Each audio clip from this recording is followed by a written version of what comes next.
పేద ప్రజలకి ఒక న్యాయం జరిగింది, ఉన్నవాడికి ఇంకొక న్యాయం జరిగింది. పెద్ద పెద్ద బడాబాబులకి సంబంధించి ఇప్పుడు ఫర్ ఎగ్జాంపుల్ మన ఎమ్మెల్సీ పట్నం మహేందర్ రెడ్డి ఉన్నారు, ఆయన మాజీ మంత్రి కూడా.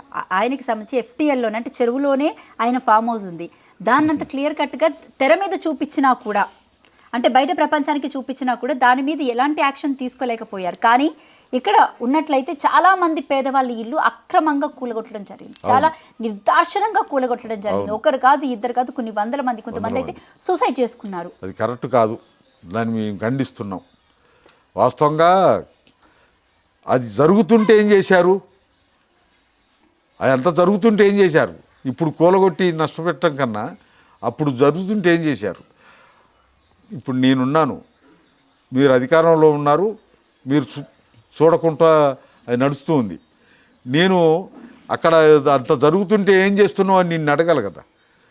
దాన్ని నివారించేందుకో దాన్ని ఆఫ్ చేయటందుకో ప్రయత్నం చేయాలి కదా. అప్పుడున్నటువంటి పొలిటికల్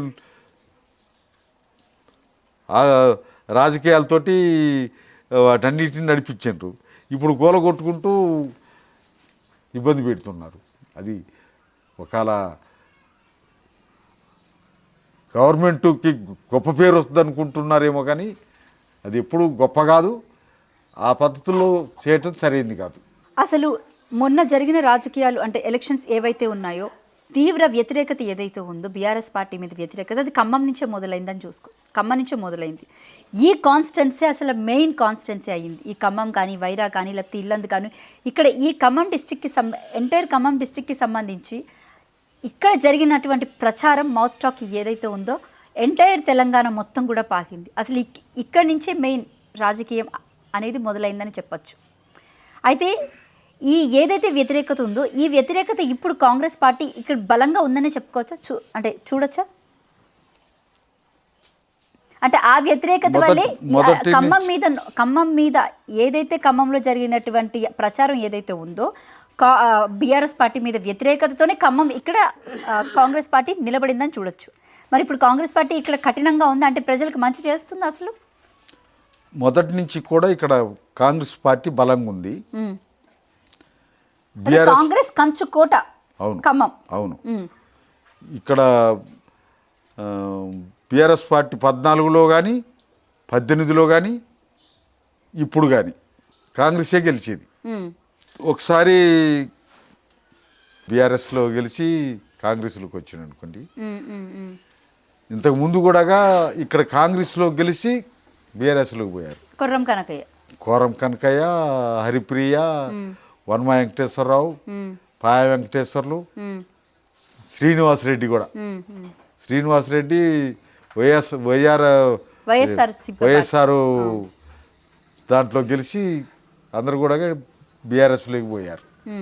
అట్లా కాంగ్రెస్కి ఇది బలమైన జిల్లా.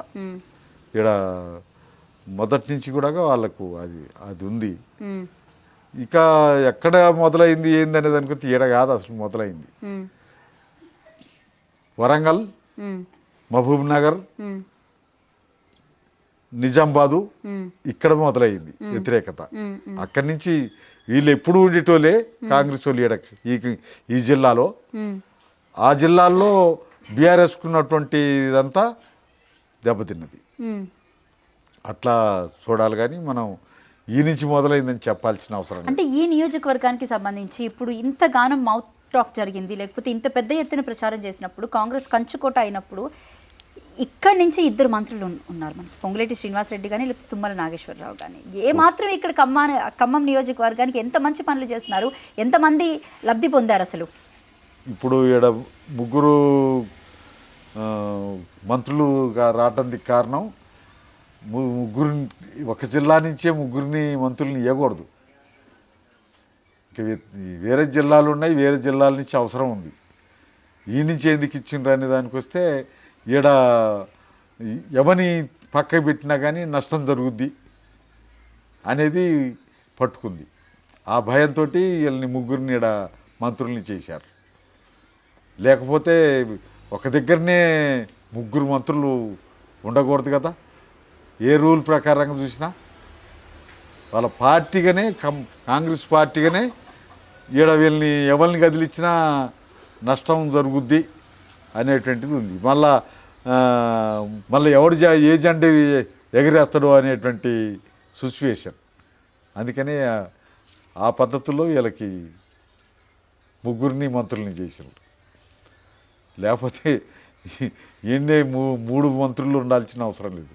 ఒక జిల్లాలో ముగ్గురు మంత్రులు ఇవ్వాల్సిన అవసరం లేదు. సీఎం రేవంత్ రెడ్డి అసలు ఎక్కువ కాలం సీఎంగా కొనసాగే అవకాశం ఉంది అంటారా? బేసిక్గా కాంగ్రెస్ పార్టీ వైఖరి ఎప్పుడూ కూడా ఒక్క మనిషిని అన్ని అంటే 5 సంవత్సరాలు పాలన కొనసాగించదు అని చెప్తున్నారు కదా. సో దీన్ని ఏ విధంగా చూడొచ్చు? అంటే ఆయన సీఎంగా ఉండే అవకాశాలు ఉన్నాయని అనుకుంటున్నారా? 5 ఏళ్ళు ఉంటాడా ఆయన? అసలు ఇప్పటికి ఆల్మోస్ట్ ఒక 14 నెలలు, అంటే ఇది 2వ సంవత్సరం. మొత్తానికి ఇంకొక 2 సంవత్సరాలు కాంగ్రెస్ పార్టీకి అటువంటి ఇది ఉంది. చెన్నారెడ్డి గారు ఉన్నప్పుడు సంవత్సరానికో ముఖ్యమంత్రి వచ్చాడు. అవును, ముఖ్యమంత్రి వచ్చేవారు. వెంగళరావు ఉన్నప్పుడు సంవత్సరానికో ముఖ్యమంత్రి వచ్చిండు. అంజయ్ గారు ఉన్నప్పుడు సంవత్సరానికో ముఖ్యమంత్రి వచ్చిండు.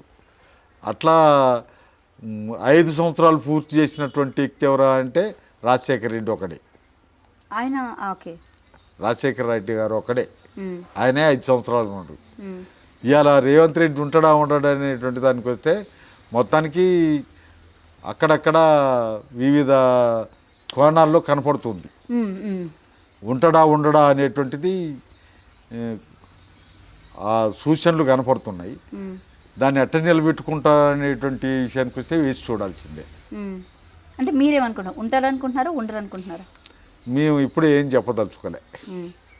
అంటే ఆయన వైఖరి మీకు అర్థమైపోతుంటారు. ఇప్పుడు బేసిక్గా ఏంటంటే ఆయన మాట ఎలక్షన్స్ టైంలో, ఎన్నికల హామీల టైంలో, ప్రచారం టైంలో ఆయన భాషా విధానం మనం చూసాము, ఆయన దూకుడి వైఖరిని కూడా చూసాము. అలాగే సీఎం అయిన తర్వాత కూడా ఫస్ట్ చౌటుప్పల్లో పెట్టినటువంటి మీటింగ్ ఏదైతే ఉందో మహిళల మధ్య ఆయన ఏ విధంగా మాట్లాడారో విన్నాము. అక్కడనే కాదు, వెళ్ళిన ప్రతి చోట పండబెట్టి తొక్కుతా, పేగులు తీసి మెళ్ళలో వేసుకుంటా, ఆ డ్రాయర్తో తిప్పిస్తా, ఈ విధమైన మాటలు ఏవైతే ఉన్నాయో వాళ్ళ పార్టీ వాళ్ళు ఆయన డాయర్ ఇప్పుతారు. వాళ్ళ పార్టీ వాళ్ళే ఆయన డాయర్లు ఇప్పుతారు. కాకపోతే వేచి చూడాలి. ఇప్పుడే మనం ఏం తొందరపడి మాట్లాడద్దు. ఎందుకంటే ఇంత పెద్ద కామెంట్ చేశారు ఎందుకని మీరు? అంటే ఇంత ఈ వర్డ్ అనేది చాలా పెద్ద వర్డ్. అసలు పార్టీ వాళ్ళే ఆ పని చేస్తారు అంటే చాలా పెద్ద వర్డ్. ఎందుకన్నారు మీరు ఆ మాట? అసలు అటువంటి కనపడుతుంది. ఓకే, ఇప్పుడే మనం ఏమీ ఊహించుకోకూడదు, కానీ మొత్తానికైతే ఆ వాతావరణం కనపడుతుంది.